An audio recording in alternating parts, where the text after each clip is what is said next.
tell you to move the podium in these speeches. Okay. A long time ago, before any of us here were even born, before there was a building on this spot, or buses in the street, or cars, there was a big forest here. The forest was filled with magnificent oak trees. And do you know what kind of nut an oak tree produces, by any chance? Anybody? Acorns. That's right, acorns. And do you know what special little animal loves to eat acorns? Squirrels. Squirrels, yes. So in this big forest filled with magnificent oak trees, there was a community of squirrels. And two squirrels in particular were best friends. And they'd been best friends their entire lives. The first squirrel's name was Fluke. And Fluke was a lazy, easygoing, happy-go-lucky squirrel. His friend's name was Jack. And Jack, his entire life, was a hard-working, serious squirrel. So now they were grown up. They were living their own lives in this forest of squirrels. Now, Fluke every day would love to run around, jump from tree to tree, play hide-and-go-seek, swim in the stream, and was always up to many, many shenanigans. His friend Jack, on the other hand, was always serious. He was always building his nest. He was always collecting acorns for the long and cold winter. Now, Jack once in a while would play with Fluke, but he was a very studious, very hard-working squirrel. And Fluke would always come to him and say, Jack, stop working so hard. It's a beautiful day. Why don't you come play in the trees with me? Why don't you come play hide-and-seek or swim in the stream? And Jack would say, now, Fluke, I know it's nice to have fun, but you got to think winter's coming. It's going to get really cold. It's going to start snowing, and you won't be able to find any acorns anymore. And when that happens, what are you going to do? Ah, come on, Jack. It's a beautiful day. Winter's a long way off. Come play with me. So weeks would go by.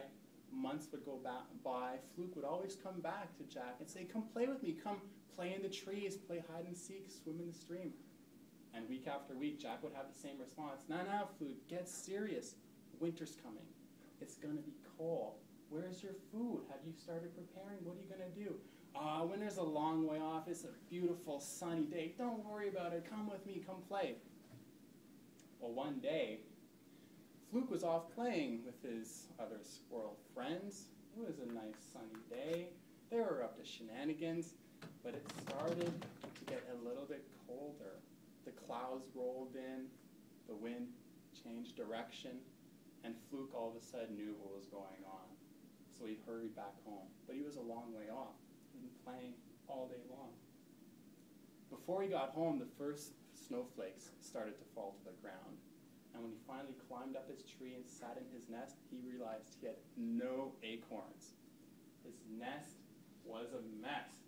It was falling apart.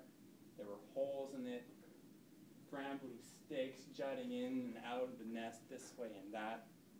And he realized he had a lot of work to do. So quickly, he climbed down the tree and started looking for acorns to build up his little stash to last him through the long, cold winter. But when he got to the ground, he realized he couldn't find any acorns. He looked behind rocks, underneath leaves, between branches, but all the acorns were already gone because all the other squirrels who had worked so hard over the summer preparing for the winter months had found all the acorns and kept them for themselves in their own nests. So Fluke started to get a little scared. He got a little worried. He went back to his nest and he sat there thinking about what he could do. And as he sat there pondering, it got colder and colder, and he got hungrier and hungrier. So finally, the only thing he could think of to do was to go call on his friend Jack. So he climbed down his tree, walked across the forest, up Jack's tree, went into Jack's nest, and he saw that Jack had a big stash of delicious-looking acorns. His nest was so nicely made. It was so warm. No holes or gaps. All the windows were sealed. There was a nice little fire roaring in the little squirrel fireplace. And Jack knew immediately why Fluke was there. He said, "Fluke, did you not prepare at all for the winter?" And Fluke hung his head in shame and said, "You know, Jack, you were right. Laziness pays off now, but hard work pays off later." Mr. Chair.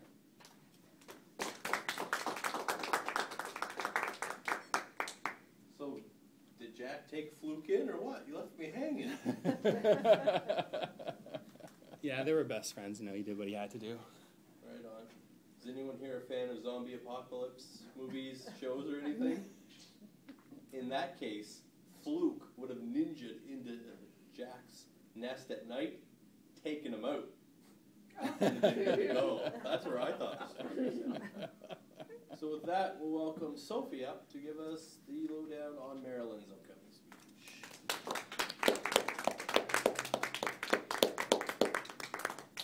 Thank you, Colin. Today, Marilyn is going to do project number 7 of the